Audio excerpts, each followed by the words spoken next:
Mr. McCall, like we do in all of the classes that we do, we're going to make sure that we give all esteem to the Father of Yahuah, the creator of all things. Yahuah is the merciful, the covenant keeper, and the supreme one of all creation. And because he loved us first, no one or no thing comes before him.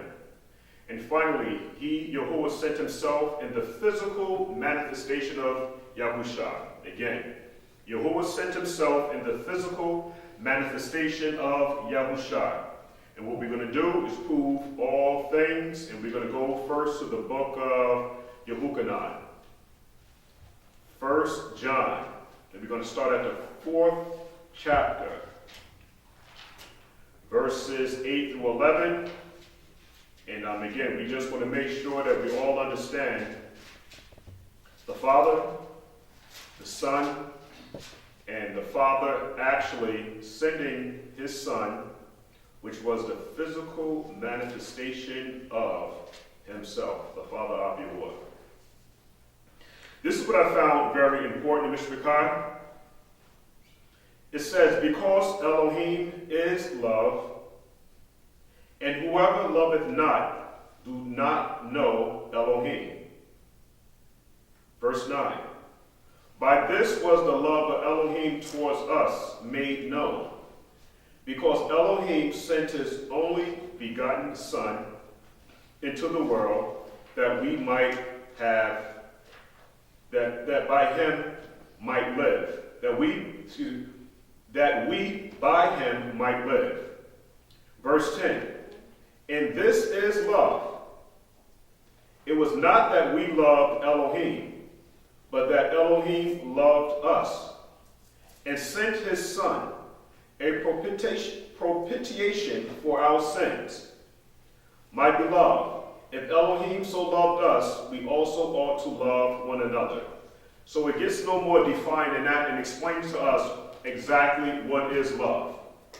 Love is being in covenant relationship with the Father, recognizing that the Father actually sent his Son, Yahusha Mashiyach, who was the personal or the physical manifestation of Yahuah himself.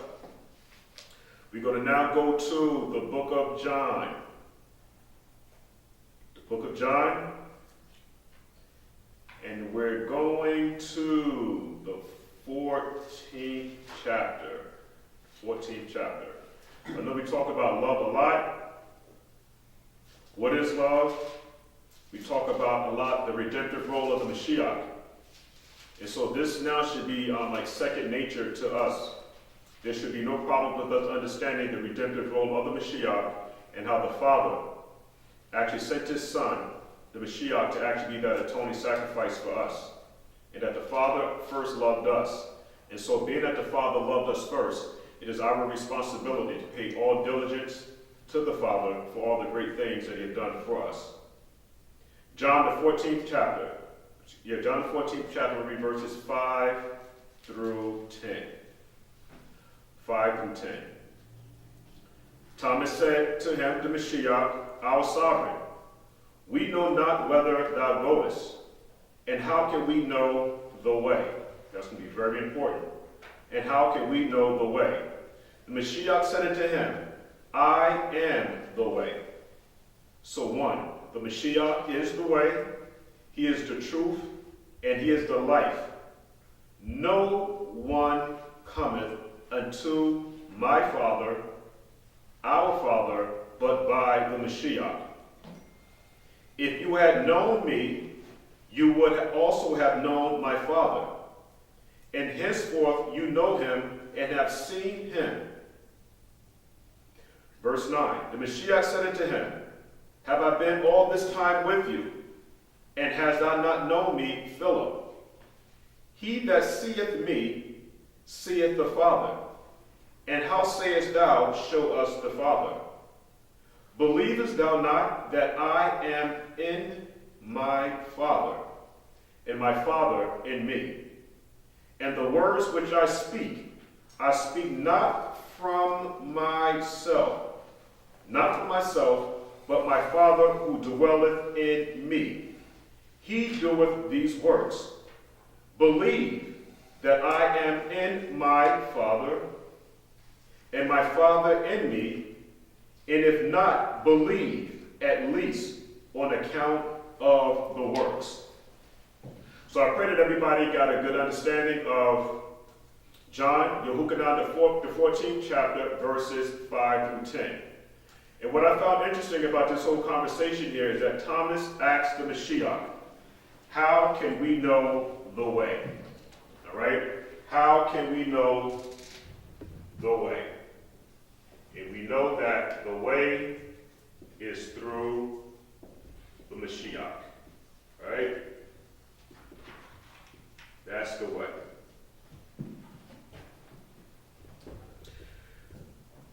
When was the way, this is the question, when was the way or the instructions first introduced into the world? Okay, when was the way or the instructions first introduced into the world? Because remember, we have another situation where this conversation took place between one of the Mashiach's secret disciples. Remember, we had something was on Nicodemus when he had asked the Mashiyach about being born again. And how can one now go back into his mother's womb? So this whole thing about the way, how do we now reconnect back to the Father? And the Mashiyach says, specifically, when he was speaking with Nicodemus here, the secret disciple, he says now that you must be reborn. So the way is now following the Mashiyach and actually being reborn again. When we are reborn now, we move now from a state of unconsciousness to consciousness. That's going to be the key to understanding Torah and being in covenant relationship with the Father. Now, we didn't get any volunteers. When the question was asked, when was the way or instructions first introduced into the world? So let's try to get some insight on that. Let's go to the book of Bereshit, the first chapter.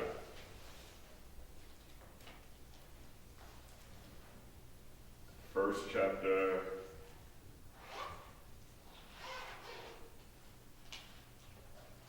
In the beginning. Yeah, that's it.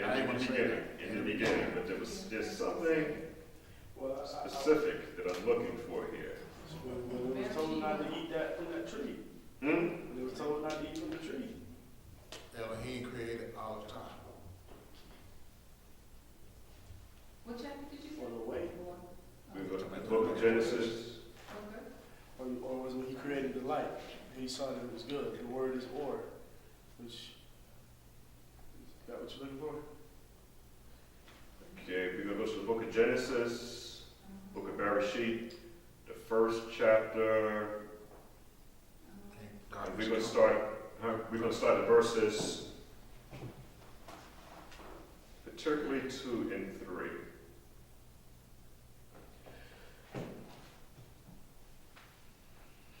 The earth was without form.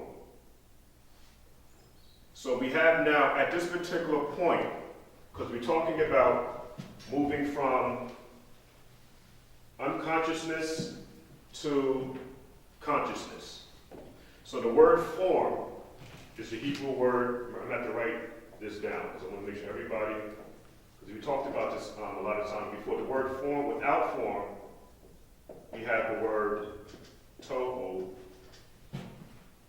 It said the earth, at this time the earth was without form and void. The word void is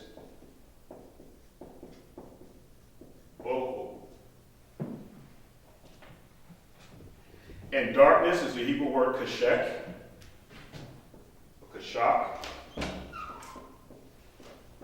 Darkness, I think it's shek that way. Koshek was upon the face of the deep, and the ruach of Elohim moved upon the face of the waters. And Elohim said, "Let there be light." Let there be light. That's the word that we want to look at. That word light is the Hebrew word or. Let's do it like this. Or. What I found interesting about verses 2 to 3, we have now the earth in what we are calling now an unconscious state. And we then now have a situation happening where the Father now is actually in this state of unconsciousness. He's bringing light into this state of unconsciousness. Light brings what to the table? Consciousness. Understanding.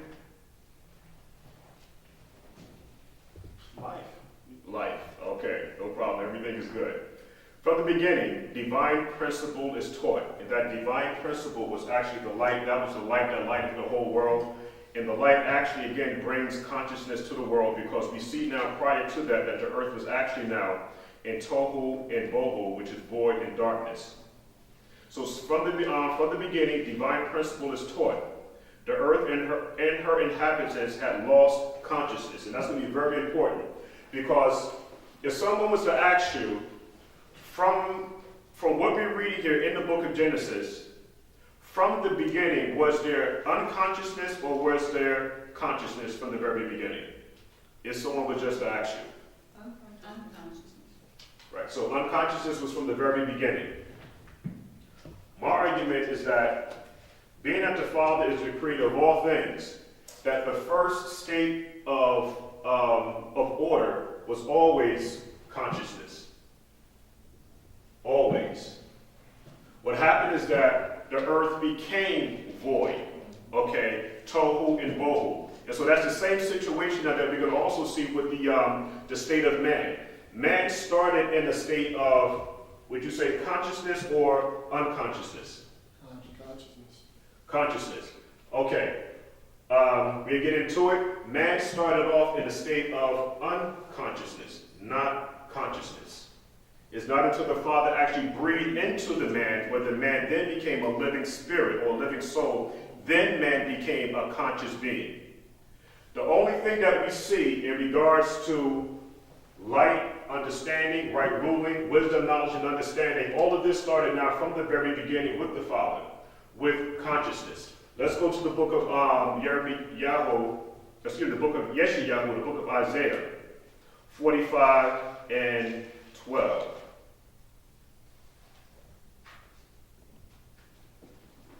45 and 12.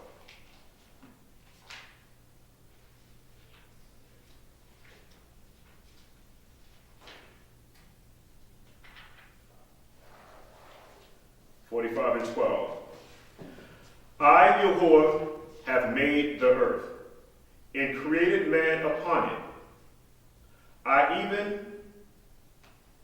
That's 12. See, I meant to say 18. We read 12. There's a reason why I'm at 12, and the Father wanted me to bring this out, so there's no such thing as a coincidence. So let's go to 12. I, Yahuah, have made the earth, and created man upon it. I, Yahuah, my hands have stretched out Shamayim, and all their hosts have I commanded. I have raised them up in righteousness, and I will direct all his ways. So we're going back into the word ways again, because when we went to the book of 1 John, the 8th chapter, 1 John the 4th chapter, verses 8 through 11, it makes mention that Thomas had asked about the way. So we now have the Father here saying now, I will direct all his ways. He shall build my cities, and he shall let go my captives. So again, this is going through a whole lot of other things, but I'm just trying to bring out some importance here and letting us know how important the Father is. My captives, not for the price nor reward, saith Yahuah of hosts. Thus saith Yahuah, the labor of Egypt and the merchandise of Ethiopian and of the Syrians. Men of stature shall come over unto thee, and they shall be thine. They shall come. And after thee in chains shall they come over, and they shall fall down to thee, and they shall make supplication unto you, saying, Surely Elohim is in you, and there is none else. There is no Elohim. Verily thou art an El that hidest thyself, O Elohim of Israel, your Savior. They shall be ashamed and also confounded, all of them. They should go to confusion together that are makers of idols. But Israel shall be saved, and another word for saved, you can also use the word redeemed. Israel shall be redeemed in Yahuah with an everlasting salvation. You shall not be ashamed, nor confounded with worlds without end. This is the scripture that I wanted to go to here. It says, "For thus saith Yahuah that created the heavens, Elohim himself that formed." And that word formed here, anybody remember what that word formed is? Yitzhak. Right, yes, sir. So we're talking about here the fashioning or the creation now actually was with the Father of Yahuah. So he formed the earth, he made it, he established it, he created it not in tohu, vain. He formed it to be inhabited. I am Yahuah and there is none else. So we should see now what's actually going on in the book of Genesis now, the first chapter, verses 2 to 3. We see the world now again in a state of unconsciousness, and we see now that the Father is actually now bringing light, which is wisdom, knowledge, and understanding, to this state of confusion. And confusion now is when a person or a thing is in a state of unconsciousness. And we have to all look at ourselves and analyze ourselves, ask ourselves, all these things here, are we now in a state of tohu and bohu, void and darkness? Because the Mashiyach did come. He was that light. And being that the Mashiyach is that light, are you now in a state of consciousness? The reason why I wanted to go over this a little bit more is because Akosia brought out something very, very interesting last week. What was actually the state of Adam when he was actually now communicating with the Father. And that was a very good question, because now we have a situation where now, after the crime was committed, we still have Adam now still able to function. He's still able to communicate, reason, and make decisions in the whole 9 yards. It's the same thing that's happening with a lot of us today. There are people that are unconscious, and they're walking, they're breathing, and they're moving around just like we do, for the most part. But what's going to separate us now from them is that now we're living in a state of consciousness where we understand that that light is still in us, and that light is actually the Mashiyach. So again, what I like to try to do is when I'm communicating with the person, I like to try to see exactly who the person is. Meaning now is that eye contact is very important. Because when you're able to get that eye contact, you're able to actually see whether or not the person, for one thing, is paying attention, and who the person actually is. Because when you begin now to look behind the eyes, this is when you begin to see the internal parts of the person. And this is where now the spiritual application comes in, where we're going to ask ourselves, we all have to do this now, who are you? Because what we're looking at right now is just a shell. Just a shell. And just to show you how important this whole thing is, we know that in Genesis, the second chapter, we see the word, like we had talked about last week, the word Adam.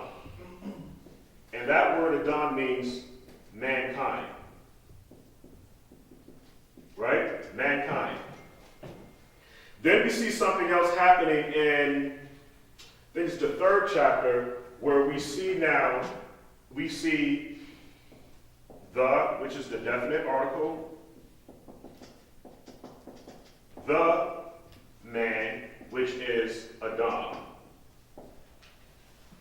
What I found interesting with this here is that in a lot of the Semitic languages, watch how this goes. In a lot of Semitic languages, this D here is interchangeable with a T. And when you drop the vowels, you have the letters TM. But you can't pronounce this without the vowels. And so there's a lot of Semitic languages and cultures where they're actually doing now is that they're adding an A here and an O here in relation to Adam. You see how I did that? In a lot of Semitic languages, again, this D is interchangeable, where it actually uses as a T. And the relationship between Adam and Atom is that we're made up of atoms. All type of minerals, neutrons, and protons is what we're actually made up of. All the things that consist inside of the universe. And so what happened now was that when the Mashiyach, well, the Father now actually spoke, let me just erase this here. When he spoke consciousness back into the world, we have now the beginning of, or the retelling now of time. Let me get you some exact numbers for you. I found this very, very interesting. Very interesting.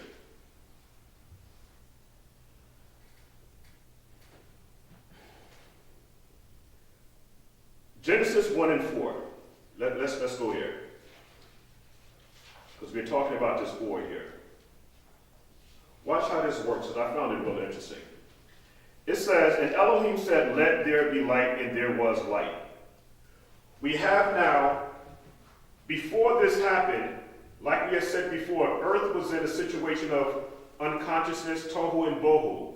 The Father now speaks a word, which is light.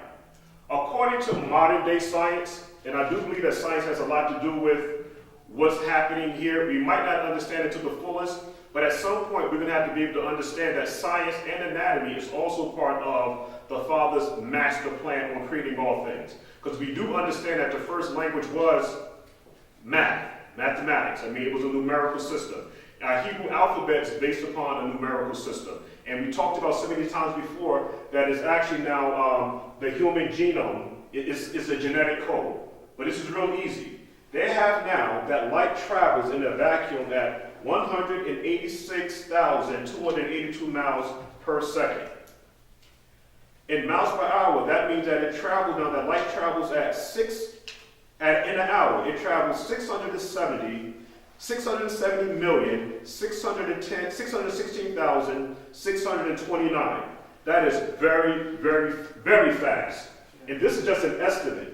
So when the Father now speaks of now bringing light into this unconscious, this void state, he's bringing light there. Light is now traveling to this place of unconsciousness where there's void, tohu, and bohu, where we now have light. What I'm trying to show here now is that to get from a state of unconsciousness to consciousness, which is from point A to point B, it takes time. And this is the reason why in Scripture it tells us, okay, that from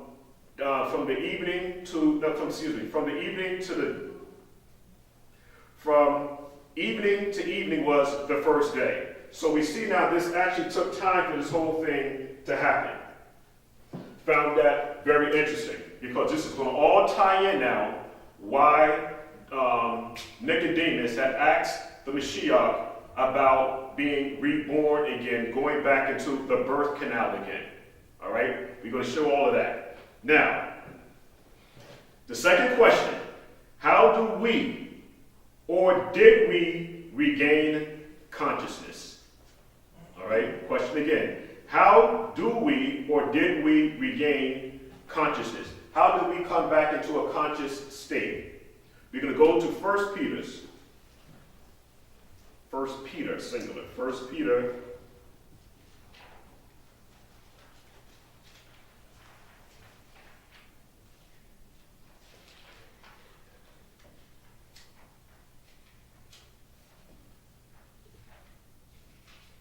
Let's see here. 1 Peter. Let's see. And we're going to go to 1.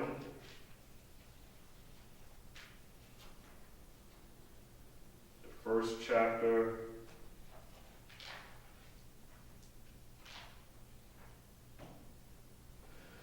First chapter, verse 18. Verse 18. 1 Peter first chapter. Let me see, make sure this is right.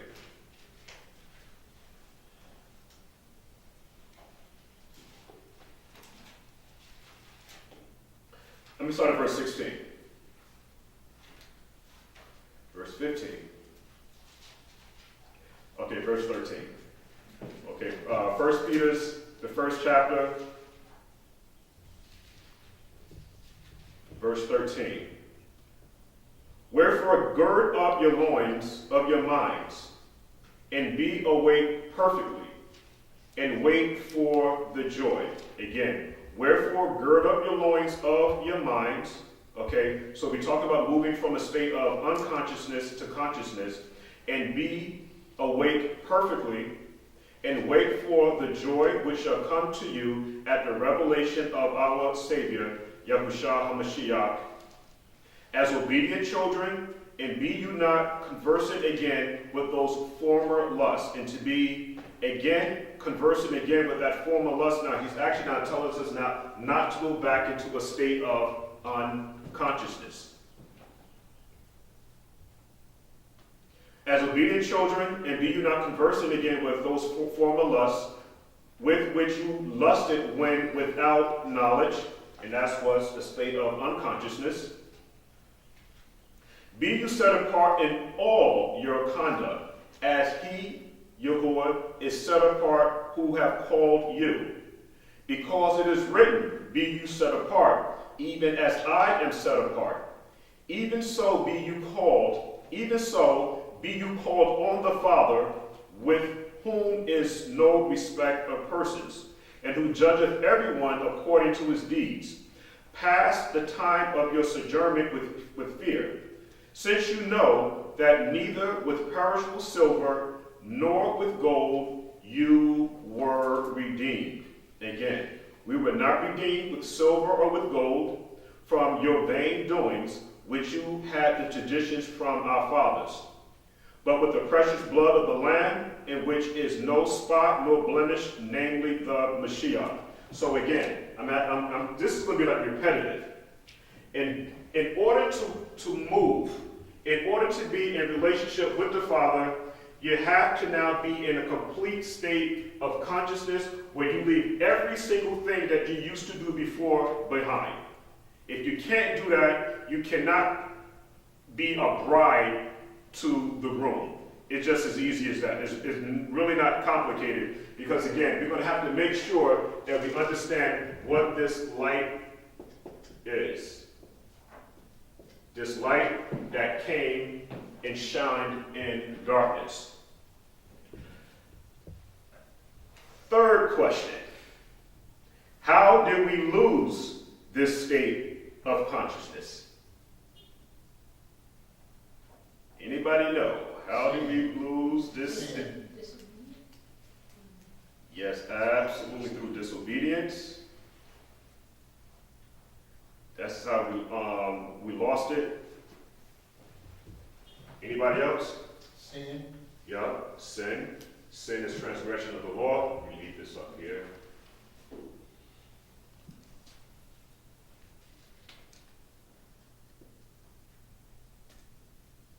IOUS.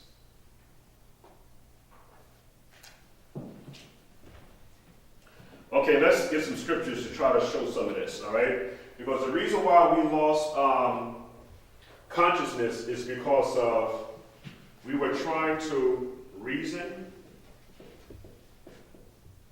outside of Torah, which is a no-no. Under no circumstances with anybody, because the Father is not a respecter of persons, you cannot reason with anybody outside of Torah. It's just not going to work. Let's see our first example of trying to reason outside of Torah, and what are the consequences behind this infraction here. Okay? We're going to go to Bereshit, the third chapter. Bereshit, the third chapter.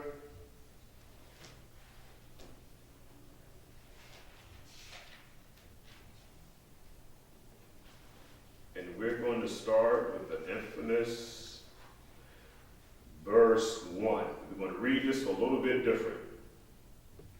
It says now the serpent. Yahuah, what do you have for the serpent? The Hebrew word? Mm-hmm. Nakash. Nakash. And what does the word Nakash mean? The BDB definition in here is serpent, snake, serpent, image of serpent, fleeing. From the origin H5172, Nakash. It means to practice divination. To practice divination. Divine, observe signs, learn by experience, diligently observe, practice fortune telling, take as an omen. Okay, and the word, and so this serpent now was more subtle. What do you have for subtle? Subtle is H6175, and it's a room, or arum. It means subtle. A-R-O-M you have, Arum? A-R-U-M. Oh, okay. Pronounced arum. A-R-U-W-N. Yeah, I'm sorry. Yes, I'm sorry. Well, Okay. I'm looking at from the Strong's, so it may be a bit different. But the definition here is subtle, shrewd, crafty, sly, sensible, prudent. It comes from H6191. Right.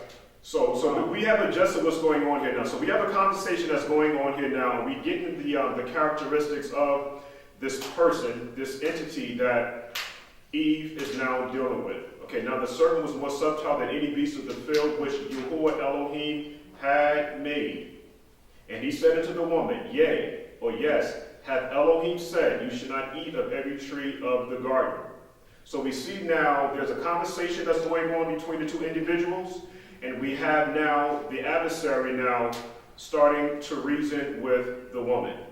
And the woman said unto the serpent, We may eat of the fruit of the trees of the garden, but of the fruit of the tree which is in the midst of the garden, Elohim has said, You shall not eat of it, neither shall you touch it, lest you die. Okay, so it's often looked at that Eve actually added to the words here when it said, you should not touch it, because there was no instructions given to Adam regarding he shouldn't touch it, but it would kind of like make sense, but that's neither here nor there, I guess, for the point now. But anyway, and the serpent said unto the woman, You should not, and the serpent said unto the woman, so we now have this conversation or this line of reasoning, which is not Torah, going on between the two parties. And so the serpent now, the adversary, is saying to the woman, You shall not surely die, when the Father said that you shall surely die. For Elohim doeth know that in the day you eat thereof, that your eyes shall be open. You shall be as Elohim, knowing both good and evil. When it says good and evil, what is the first thing that comes to your mind? Good and evil. If a person understands good and evil, what is it that they now understand? What to do, what not to do. Conscious and unconscious. Consequences. To know both good and evil is to now know consequences. Because prior to this, they had no consequences, because they was still in good nature or in a good rapport with the Father. And the woman saw that the tree was good for food, and that it was pleasant to the eyes, and a tree to be desired to make one wise. And she took of the fruit thereof and did eat. And gave also unto her husband with her, and he did eat. And the eyes of them both were open. And let's get that here a little bit. Let's see some of the things that's beginning to happen here. It says here now that her eyes, not her eyes, but their eyes were open. And so when we look at that word open, I found it very interesting, because now that they partook of the tree of good and evil, they're now understanding consciousness. So when it says here that, and the eyes of them both were open, they now became aware. When I say aware, they became aware now of consequences. The next thing that happened, and they knew that they were naked. That word naked now is arom. But it's not, it should be spelled the same way. Do you have that apoti for the word? It's E-Y-R-O-N. Okay, so it's a difference between the two spellings, okay. So they knew that they were naked, so they were now exposed. because to be naked means to be exposed. And they sewed fig leaves together and made themselves aprons. And so they became shameful. All of these are characteristics of what? Sin. Right. Sin.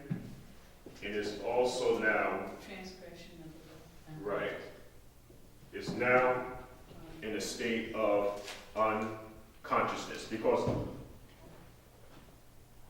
something happened when they partook of this tree of good and evil.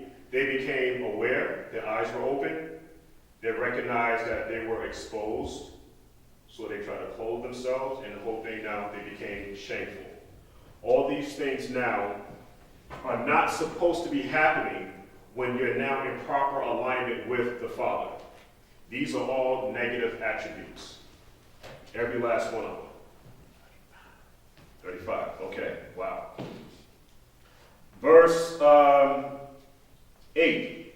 And they heard the voice of Yahuah Elohim walking in the garden in the cool of the day. And Adam and his Ishai hid themselves from the presence of Yahuah amongst the trees of the garden. And Elohim called unto Adam and said unto him, Where are you? And like we had talked about last week here now, is that immediately after they partook of this tree of good and evil, they became again aware, exposed, and shameful. And so when the Father called out unto them, they actually hid themselves. So this is now the state of dying. Whenever a person now begins to show these characteristics or these qualities, when the Father had them now in a state of consciousness, because prior to that, man was in a state of consciousness where he now breathes into man, we see now that the light is going out in the man and the woman is going out. Verse 10 again, he said, I heard thy voice in the garden, and I was afraid because I was naked, and I hid myself. And he said, Who told you that you were naked? Hast thou eaten of the tree whereof I commanded thee, and thou shouldest not eat? So at this point here now is that they're starting to make what? Excuses. This is what they're beginning to do, make excuses. When a person makes excuses now, we see that they're in a stage of unconsciousness, and this is why now the Father had every right now to make the decree that he made. And the decree that he made now is that they should be expelled from the garden. The only way that you would be able to make it into that wedding ceremony that's talked about in Scripture is that you would have to be in a state of consciousness, and that light has to be in you. There's no other way around that at all. Let's continue on with this here. What does it mean in the Genesis account when it reads of the tree of good and evil? Thou shalt not eat of it, for the day that thou eatest thereof, thou shalt surely die. Because the question then becomes, when Adam and his Isha, or the woman, ate of the tree of good and evil,